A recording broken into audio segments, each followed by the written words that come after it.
Welcome to யோகாம்பாஸ். WhatsApp store எங்களோடது எப்படி நீங்கள் அக்சஸ் பண்ணணும், அதுலேருந்து நீங்கள் எப்படி ஆர்டர் பண்ணலாம் அப்படின்ற விளக்கங்கள் தொடர்ந்து வர வீடியோவில் கொடுத்துருக்கேன். வாட்ஸ்அப்பில் வந்து நீங்கள் 7358118199, இன்னொரு நம்பர் 8454878199. இது ரெண்டையும் நீங்கள் வாட்ஸ்அப்பில் யோகாம்பால் ஷாப் அப்படின்னு சேவ் பண்ணிட்டு வாட்ஸ்அப் வழியாக நீங்கள் கேட்லாகை பார்த்துட்டு உங்களுக்கு என்னென்ன தேவையோ அதை ஆட் டு த கார்ட் கொண்டு வந்துட்டு அதை நீங்கள் வந்துட்டு யோகாம்பாஸ்க்கு ஃபார்வர்ட் பண்ணினீங்கன்னா உங்களுக்கு அந்த திங்ஸ்லாம் நாங்கள் அனுப்பி வைக்கிறதுக்கு ரெடியாக இருக்கோம்.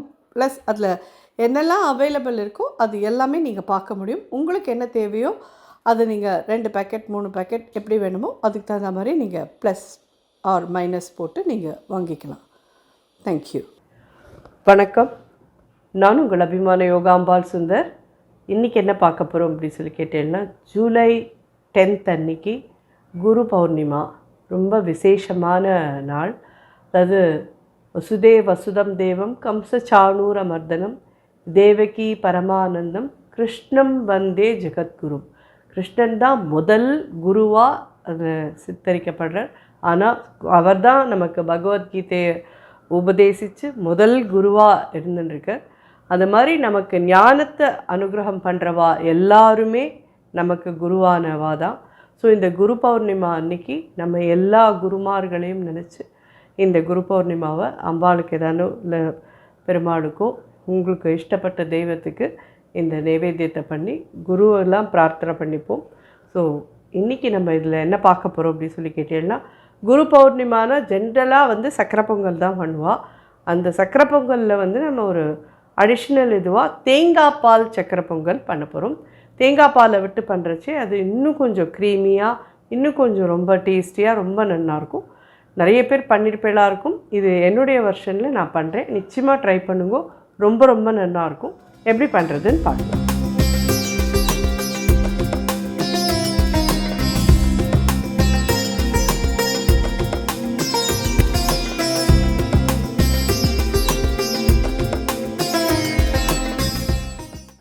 இது இந்த ஆழாக்கால் ஒரு அழாக்கு பச்சரிசி, அதுக்கு 1/4 அழாக்கு பைத்தம்பருப்பு எடுத்துட்டுருக்கேன்.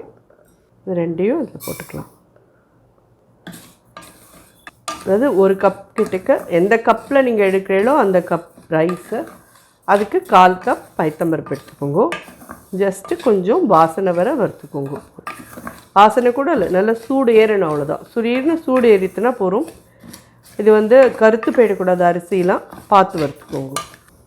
தொட்டு பார்க்குறதே நல்லா சூடாக இருந்தால் போகும். இதை நல்லா வாஷ் பண்ணிடலாம். இதில் நல்லா ஒரு கால் தேங்காவை எடுத்து நல்லா ஃபுல்லாக திருகி எடுத்துக்கோங்க. ஃபஸ்ட்டு பால் 1 கப் கிட்ட விடுறேன். 1 கப் தேங்காய் பால் விட்டோம். 2 3, இது வந்து 3/4 கிட்ட இருக்குது. 4, அதாவது 1/4 கப்பு கிட்டக்க தேங்காய் பால் விட்டுருக்கேன். பாக்கிக்கு வந்து தண்ணி விட்டுருக்கேன் நான். ஸோ டோட்டலாக நமக்கு 4 கப் கிட்டக்க தண்ணி வேணும். தண்ணியும் தேங்காய் பாலும் கலந்ததாக இருக்கணும். இதில் நான் ஒரு கொதி வரட்டும், மூடிடலாம். இல்லைன்னா மூடிட்டு ஒரு மீடியம் ஹையில் வச்சு ஒரு 3 விசில் வாங்கினேன்னா நல்லா வெந்துடும். அதுக்குள்ளே நம்ம வெல்லம் கரைச்சிக்கலாம். இது ரெடியானதும் ப்ரெஷர் இறங்கின அப்புறமா வெல்லத்தை விட்டு அதுக்கப்புறம் பொங்கல் எப்படி பண்ணணும்னு எல்லாருக்கும் தெரியும். நான் ஒன்றும் அது சொல்ல வேண்டாம். வழக்கம் போல் பொங்கல் தான், இது வேறு ஒன்றுமே இல்லை. இது ஒரு கொதி வரட்டும், மூடலாம். இது இன்னும் இது அடியில் அரிசி உட்காந்துடுத்துனா பிடிச்சிடும். அதனால் கொதி வர வரைக்கும் கொஞ்சம் அப்படி அப்பப்போ கிளறி விடுங்க. நல்லா கொதி வந்ததுக்கப்புறமா நம்ம குக்கரை மூடிட்டு விசில் வாங்கினோன்னா சரியாக இருக்கும். ஸோ ஒரு கொதி வந்துடுத்து, இதை மூடிடலாம். மீடியம் ஹை வச்சுருக்கேன். நல்லா வந்து ஒரு 3 விசில் வந்ததுக்கப்புறம் பார்க்கலாம். ஸோ சக்கரை பொங்கலுக்கான அந்த சாதமும் பருப்பும் நல்லா வெந்திருக்கு. இதை நம்ம ஒரு 4 விசிலுக்கு அப்புறம் 3 விசில் சந்தேகத்துக்கு இன்னும் ஒரு விசிலே விட்டுட்டேன். 4 விசிலே விட்டு அணைச்சி எடுத்து வச்சுட்டேன். அது பாட்டுக்கு இன்னும் ப்ரெஷரோடு இருக்குது. பார்த்தேன்னா நல்லா கொஞ்சம் ப்ரெஷர் அடங்கட்டும். அதுக்குள்ளே வெல்லம் கரைச்சிக்கலாம். இதால் ஒன்று தான் அரிசி எடுத்துருந்தோம், இதால் இப்போ 2 நான் வெல்லம் எடுத்துக்கிறேன்.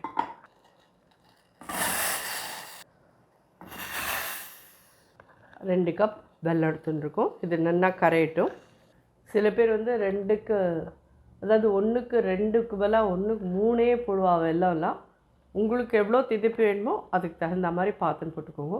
நம்ம 1க்கு 2 போட்டோம்னா கரெக்டான அந்த ஸ்வீட்டில் இருக்கும். 2.5 போட்டாலே கொஞ்சம் என்னை பொறுத்த வரைக்கும் எனக்கு ஜாஸ்தி. 3 வந்து ஸ்வீட்டாக இருக்கும். அதுக்கு தகுந்த மாதிரி நீங்கள் பார்த்துக்கோங்க. பௌர்ணமியிலேயே இந்த சித்ரா பௌர்ணமிக்கு அடுத்தது குரு பௌர்ணிமாவை ரொம்ப விசேஷமாக சொல்லுவாள். அதுவும் இந்த வாட்டி குரு பௌர்ணிமா வியாழக்கிழமையில் வேறு வருது. அது இன்னுமே விசேஷம் நமக்கு. ஸோ கண்டிப்பாக இந்த இதை வந்து நீங்கள் எல்லோரும் சுவாமிக்கு நைவேத்தியம் பண்ணிவிட்டு குருவெல்லாம் முடிஞ்சதுன்னா போய் பார்த்து தரிசனம் பண்ணிவிட்டு ஆசீர்வாதத்தை வாங்கின்னு வாங்குவோம் எல்லோரும். முடிஞ்சவா இல்லைன்னா இருக்கிறவா இடத்துலேருந்தே மானசீகமாக அவள் குருவை நினச்சிக்கோங்க. அவளோட அந்த ஞான இதில் நமக்கு நம்மளோட பிரார்த்தனை அவளுக்கு தெரியும். நிச்சயமாக நமக்கு அனுகிரகம் பண்ணுவாள். வெல்லம் பார்த்தீங்கன்னா நல்லா ஜோராக கரைச்சி விட்டு ஃபுல்லாக.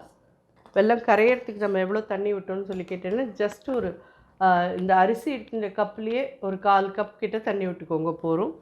வெல்லம் நல்லா கரைஞ்சிடும். கரைச்சி தான் விடணுமா இதை அப்படி கேட்டேன்னா கண்டிப்பாக இந்த நாளில் மண் குப்பை எல்லாமே இருக்குது. தயவு செஞ்சு அதை கரைச்சி விடுறது நல்லது.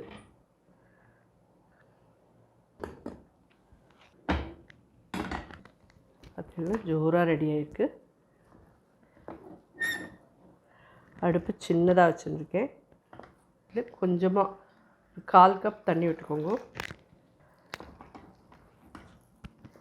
அடுப்பை நிச்சயமாக சின்னதாக வச்சுக்கோங்க. பெருசாக வச்சுருந்தேன்னா தேங்காய் பாலுக்கு அதுக்கும் டக்குன்னு பிடிச்சி போயிடும். அப்படியே இது கரைச்ச வெல்லத்தை இதில் ஆட் பண்ணலாம். தெரியும்னு நினைக்கிறேன். எவ்வளோ இருக்குது பாருங்க.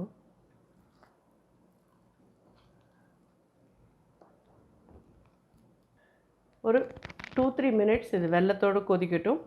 அதுக்கப்புறமா ஏன்னா வெல்லத்தில் இருக்கிற பச்சை வாசனையும் போகணும், சாதமும் வெல்லமும் நல்லா மிக்ஸ் ஆகிக்கணும். ஒரு 2-3 நிமிஷம் கொதிக்க விடுங்க. ஒரு டேபிள் ஸ்பூன் கிட்ட நெய் இதில் விட்டுருங்க. அதோடு சேர்ந்து கொதிக்கட்டும். இது வந்து தேங்காய் பால், பயத்தம்பருப்பு, நெய், வெல்லம் இது 3 சேர்கிறதே இதுக்கு ஒரு தனி டேஸ்ட்டு, தனி அரோமாவோட ரொம்ப நல்லாயிருக்கும். இது ஒரு 1/2 டீஸ்பூன் ஏலக்காய் பொடி போடுறேன்.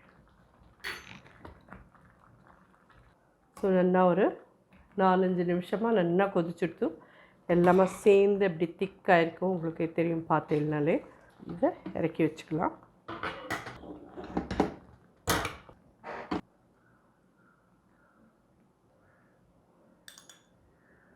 இதில் வந்து 4-5 ஸ்பூன் கிட்டே நெய் விட்டுருக்கேன். ஒரு 10-15 முந்திரி பருப்பு. திராட்சை பழம் பிடிச்சவா வேணுங்கிறவா ஆட் பண்ணிக்கோங்க. நான் வந்து வெறும் முந்திரி பருப்பு மட்டும்தான் இதில் தாளிச்சிருக்கேன். தேவைப்பட்டவா எங்களுக்கு திராட்சை பழமும் இருந்தால் தான் பிடிக்கும்னா திராட்சை பழமும் போட்டுக்கோங்க. பட் இதில் தேங்காய் பால் வாசனையோடு இந்த சக்கரை பொங்கல் ரொம்ப டிஃப்ரெண்ட்டாக ரொம்ப நல்லாயிருக்கும். இது அத்தனைக்கும் நமக்கு ஒரு மீடியம் சைஸ் காய் எடுத்து நல்லா 2 கப் கிட்ட பால் எடுத்துருங்க. ஒரு சுடுதண்ணீரை விட்டு தேங்காய் பால் எப்படி எடுக்கணும்னு முன்னாடியே கூட நம்ம காமிச்சிருக்கோம் வீடியோவில். ஒரு கப்பை நல்லா சுடுற வெந்நீரை விட்டுட்டு நல்லா அரைச்சிட்டு அதுக்கப்புறமா அதை டைட்டாக புழிஞ்சு எடுத்தேன்னா நம்ம எந்த கப்பால் அரிசி அளக்குறோமோ அந்த கப்பால் ஒரு 1.25 கப் கிட்டக்க தேங்காய் பால் இருக்கிற மாதிரி பார்த்துருங்க. முந்திரி பருப்பும் இதில் ஆட் பண்ணிட்டோம்.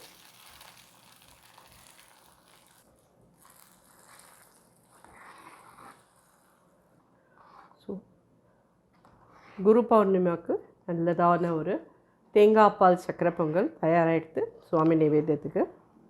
கண்டிப்பாக எல்லோரும் ட்ரை பண்ணி பார்த்துட்டு எப்படி இருந்ததுன்னு சொல்லி சாப்பிட்டு பார்த்துட்டு எனக்கு ஃபீட்பேக் சொல்லுங்கள். எல்லாருக்கும் இது நிச்சயமாலுமே ஒரு பிடிச்ச ஒரு டிஷ்ஷாக இருக்கும்னு நினைக்கிறேன். ட்ரை பண்ணுவோம் எல்லோரும். நன்றி, வணக்கம்.